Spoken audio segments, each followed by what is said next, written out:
Hi friends, it's Deanna here today, and today we're going to be sewing up the 10-minute gift bag pattern. This pattern is super quick, super cute, so simple, easy to do with scraps, and great for wrapping up your gifts in. So let's get started.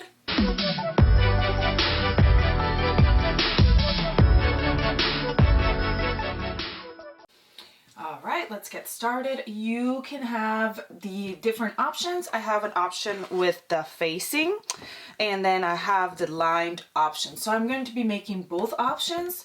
So whatever option you're making, then you'll just follow those instructions. So the first thing we're going to do is we're going to grab either our facing.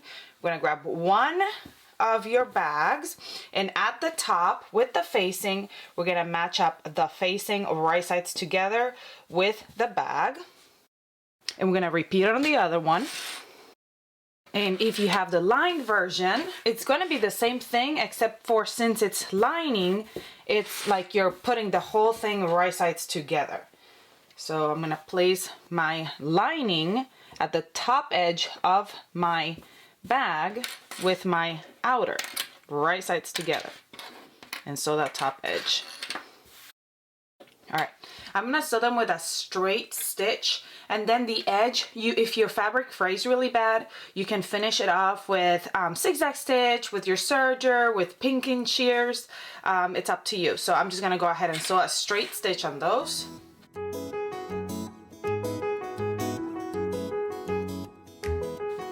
Now right here where we just sewed up, we're going to go ahead and press those seam allowances open.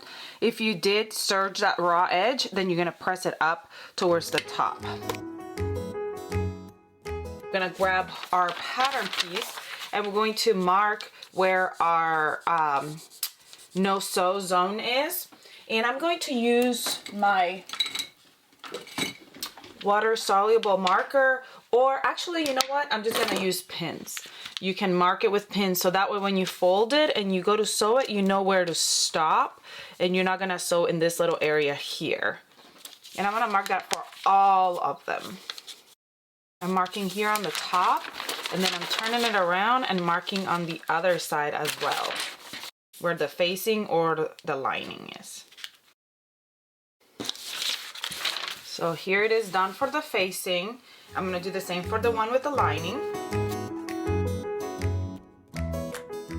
All right, now I'm going to grab my corresponding other piece, and we're going to place them right sides together. And for the lined version, I'm going to sew up, stop, well, for both versions, I'm going to sew up, stop where the marks are, start back up after the mark, sew, stop at the mark, start back up, and sew. Now, for the lined version, I'm going to sew the top, I'm going to sew all the way and keep going. At the bottom, I'm going to leave, for the lined version, I'm going to leave a gap where I'm going to turn the whole thing around. For the facing version, I'm only going to sew this raw edge close, the top edge close. Should be like this. This is the top, this is the bottom of the bag, and the line, well, no, I'm sorry. This is the top, this is the facing. So for the facing version, I'm just going to sew where the bottom would be, where the outers are, and I'm going to leave this part right here open because that's going to get folded in. Okay, so we'll work on that later. For this one, like I said, on the liner, I'm going to leave a gap to turn it around later, and I'll close it up, but everything else we're going to sew closed. Since I'm not sewing that lining side on the facing, I'm going to start here, and first I'm going to close this little piece to the marks.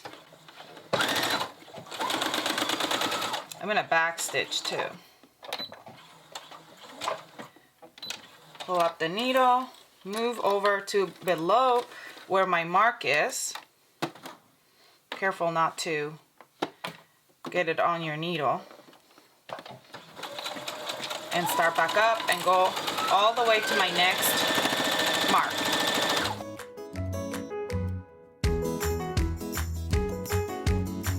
Now for the lined version, I'm going to start where I'm going to leave that gap, so I'll start and go all the way around.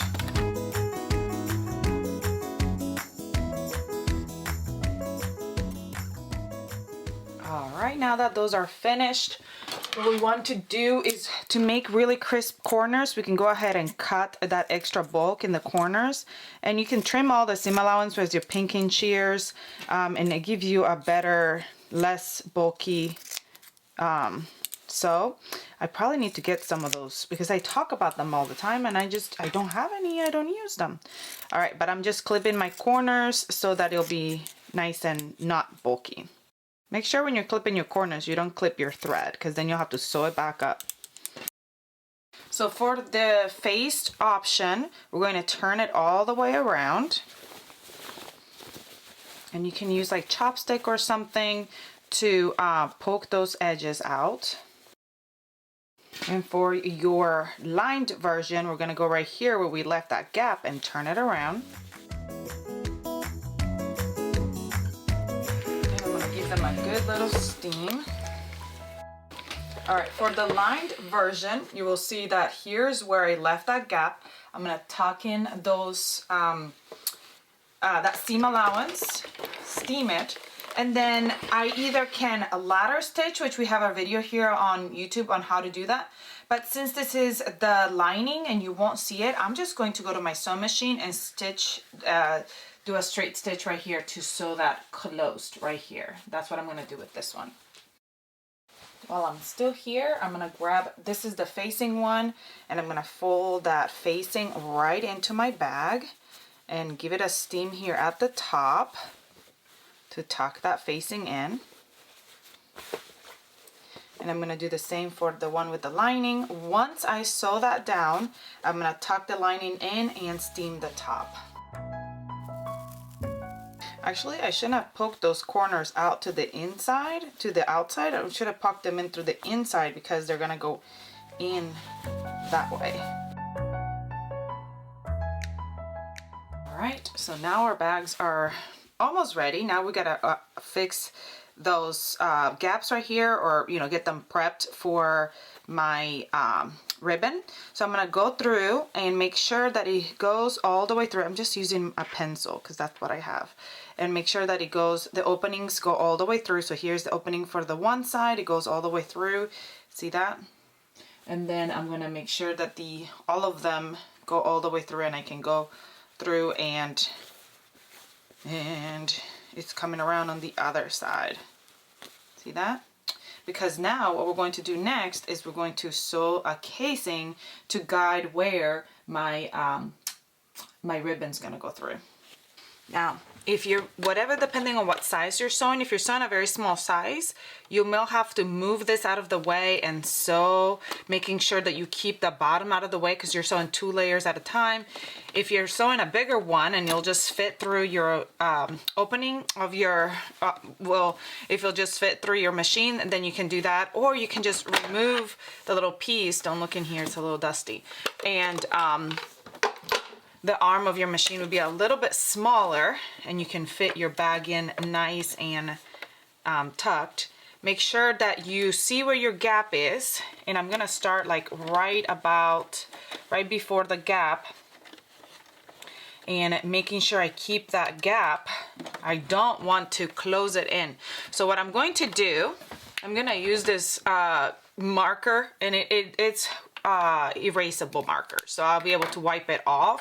Or if you have some tape, you could put some tape right there, or if you have some dry erase marker or something, or if your machine has lines on it, it will help you to remember where you're sewing. All right, once we're done on that side, we're gonna do the same on the other side, and we're doing the same for both bags. So now I'm gonna mark it again where that's supposed to be, so that way I know exactly where I'm going.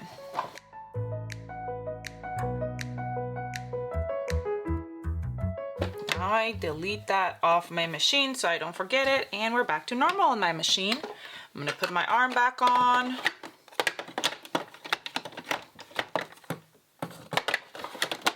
There we go.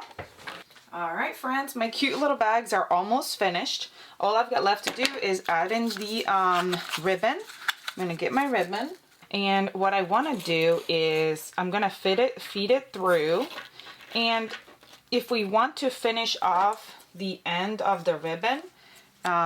Do like a little cute little split or whatever you want to do to your ribbon so it looks really cute.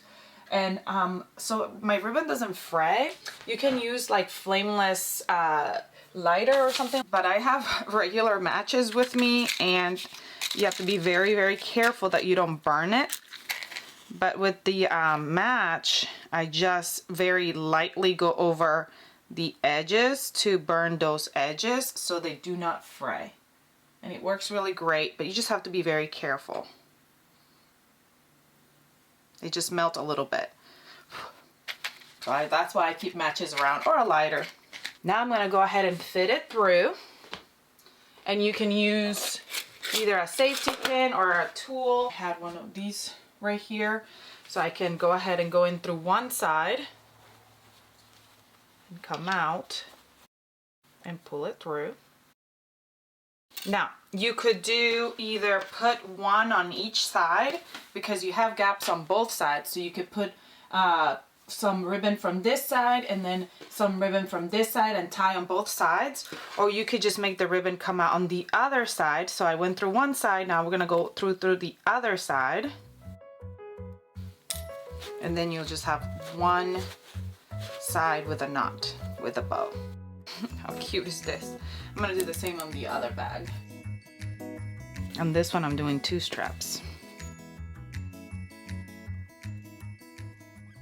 All right, so on this one, I've got the 2 bows, and on this one, I've got 1 bow, and my bags are finished. This one is the one that's completely lined, so it's got lining all the way through.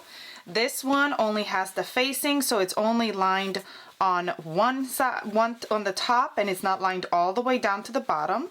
And it worked out so well. Super quick, super easy, super cute. Really great way to use your scraps and give it like an extra little cute touch of the holiday season. I'm super excited. I'm going to be making a ton of these. I have a ton of this is actually flannel that I had left over from making other things, so it's super cute and I didn't know what I was going to do with this flannel, so now I've got the great idea. I also have leftover flannel for from Christmas PJs from years past, so it's the perfect flannel for making little Christmas bags. So they are precious. You know what would be really cute too? You could right here at the top, you could totally monogram a child's name or something like that. That would be adorable. Anyway, I hope you enjoyed this tutorial and how quick these little cute bags were to make. Let me know if you're going to be sewing them up, what size you're going to be making first. I love that there's all the different sizes. Super quick, super cute, super easy. Great way, like I said, to use your scraps. I hope you have fun making these, and please remember to subscribe if you haven't so you never miss any of our tutorials. Comment, like, share, and I'll see you all next time. Bye!